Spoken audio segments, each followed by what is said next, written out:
Day 3, everyone's tired. You've got to start things off right. I think that was the perfect way to start. Give a round of applause for everyone who sorted that out.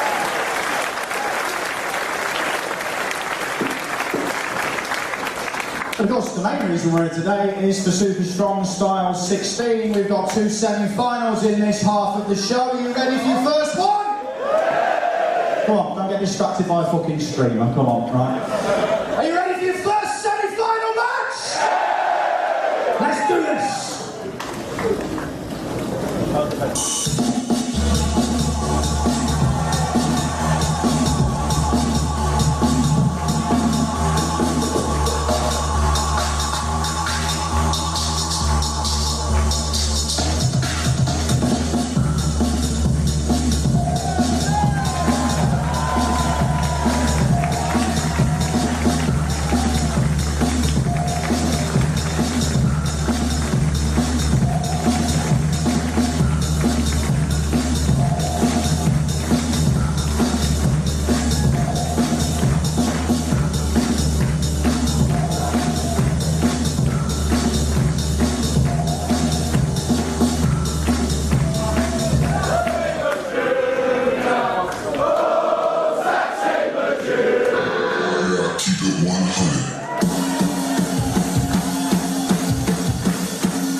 The following contest is the first Super Strong Style 16 semi-final match.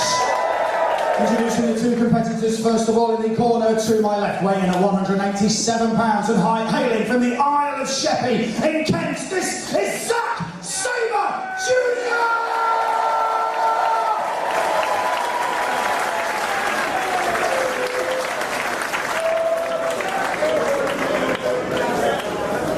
His opponent in the corner to my right, weighing in at 192 pounds and hailing from Auckland in New Zealand, this is the Kiwi Buzzsaw, Travis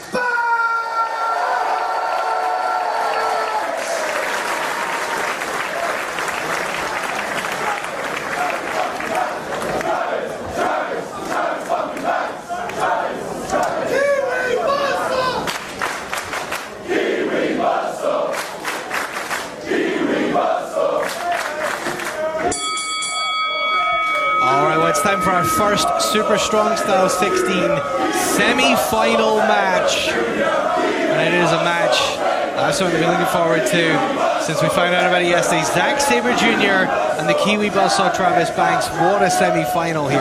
It is high stakes, and what a match, like you said. This is the match, arguably, that put Travis Banks on the map and caught the eye of Progress Management, and they get to do it one more time here. Yeah, these two have had a number of battles in Fight Club Pro. And talking of battles, Carl, Jesus.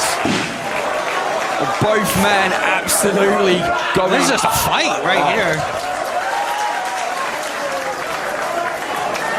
Of course, we talked about it on the post show. Zack Sabre Jr. coming in the fresher man to this after a very short quarterfinal against Jack Sexsmith.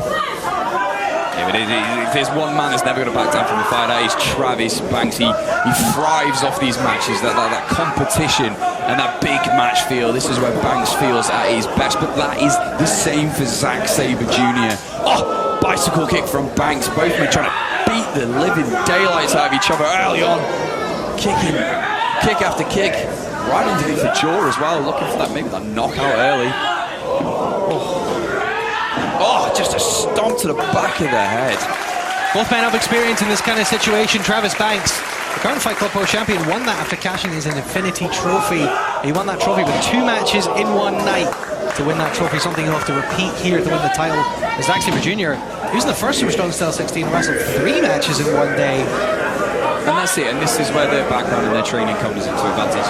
These men are used to wrestling back-to-back and over a 3-day, 4-day period of time, and they are so proficient at recovering and doing what they need to do, prepare. We spoke about it previously, but Travis Banks is getting prepared for his match maybe an hour and a half before. He's getting warmed up, he's stretching, he's making sure that his body is feeling comfortable, and it's exactly the same for Zack. We can hear him jumping up and down behind us for about an hour before his match.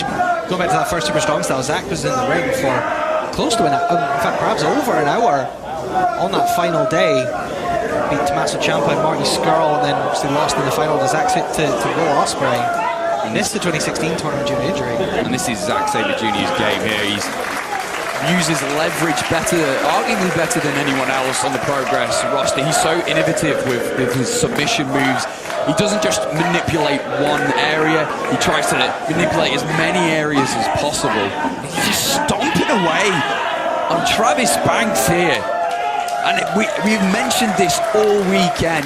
There is an anger and then a ferocity there in Zack Sabre Jr. that viciousness, maybe that we haven't seen, and it's manifesting itself over this 3-day period.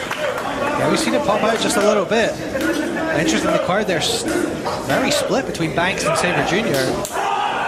Gotta say, this could easily have been the final. 2 of the very best in this whole tournament. I mean, both semi-finals are main event absolutely anywhere in the world. Oh, beautifully done by Zack Sabre Jr. into that octopus stretch.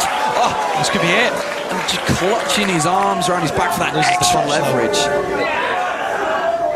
That's that solid foundation, that solid base of Travis Banks going in to favour there. The strength there as well, being able to carry Zack Sabre Jr. halfway across the ring. You mentioned the submissions, Matt, that Zack can hit you with submission just about anywhere on your body, which is different from what you see the likes of Zack Gibson, for example, who's just incredibly proficient at his Shankly gate to where it's almost unstoppable. But Zack Sabre Jr. keeps you guessing by being able to hit a submission at any part of your body. And it's hard to prepare for it. You come into a fight and you don't know that person's game plan, and there is that jumping lariat from Travis Banks. One of my favourite moves today. The move that announced Travis Banks to the Progress crowd way back in Chapter 32 when he decapitated Jack Sexsmith. Well, Banks' journey to this point, this semi-final, he beat Jimmy Havoc in the first round with that Kiwi crusher. He beat Flamita in the next round with that crossface. So just showing that he's got a few different weapons in his arsenal. Yeah, he's been able to get it done. And there's one of them there, that diving cannonball in the corner. Into a Cave Oak on the leg as well, but just the one. Just the one, yes. And Zack Sabre Jr., of course, he defeated David Starr on day 1 in an incredible technical contest, and then, as I've already mentioned, had that relatively short quarterfinal match against Jack Sexsmith. It's coming in a little bit fresher. Travis Banks has been in a pair of wars, because the Jimmy Havoc battle went all over the arena here. It's like a very incredible contest with Flamita. Zack has Travis Banks' back here. He's got his hooks in as well, but losing grip. But there it is again. He just adjusts into that front face lock. So Travis Banks here trying to fight his way out, and it does with a brain buster. Almost Zack Gibson style helter-skelter there. Both men just going back and forth here, trying to gain the advantage. Keep your eye on Travis Banks, looking for that slice of heaven. Dogs on him from Sabre. Oh, Hurricane Rana rolls it through into that triangle lock, and that is deep, but Travis Banks is close to the ropes. Yeah, very close to the ropes, so wasn't able to get anything done with that.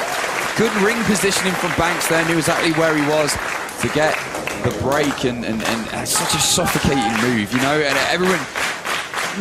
most people think it's the focus on the arm in that move, but it's not. It's taking the oxygen out of your lungs and putting you in a really difficult position. Yeah, I mentioned the pair of matches these two have had in Fight Club Pro. Travis Banks, Zack Sabre Jr. had a match that put Travis Banks on the map last year.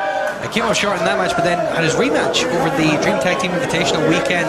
A weekend where Travis Banks defended his Fight Club Pro Championship successfully against Will Ospreay, Zack Sabre Jr. and Mark Haskins in 3 successive days. And I was speaking to Banks about that weekend. He informed me that he'd wrestled on the Thursday night and the Monday, so it was a on the Monday he captured the Lucha Forever Championship against Shane Strickland. Yeah. So these two men have had 2 singles matches in very close vicinity, and they've got to win each. So this is sort of a rubber match here, as well as being a semi-final to the Super Strong Style 16. So just big implications for both men here. Travis Banks firing off with a chop, and look at Zack Sabre Jr. I mean, I mentioned this before, but Zack Sabre Jr. slaps. He has 3 belts currently, the Evolve, PWG and Revolution Pro Championships. 1 belt has eluded him. He's been in Progress since Chapter 1, but he has never held the Progress Championship. Banks catches the leg, trips him up, off the ropes, here he comes, diving knee! Turns it... Oh! A penalty kick from Sabre. Sabre catches him, cross-arm breaker. Went for the lariat. He's got some separation, but he can't quite fully extend the arm yet. And Travis Banks wisely rolling in to alleviate the pressure, but the transition again from Sabre into that triangle. Banks is up to a vertical base, so has a little bit of leverage. Oh my God, picks him up. Powerbomb. Impressive show of strength from Travis Banks. Well, this is nothing less than what I expected from both men. I say all 4 of the men in this tournament desperate to get back to the top of the mountain here, get a shot at the Progress Championship. I don't think I've ever seen a wrestler as adaptable as Zack Sabre Jr. The way he transitions from one hold to another, it's phenomenal. It's absolutely phenomenal technique, and talking of phenomenal technique, big kick from Banks, but Sabre here defiant. That's why they call him the Huey Buzzsaw. These kicks.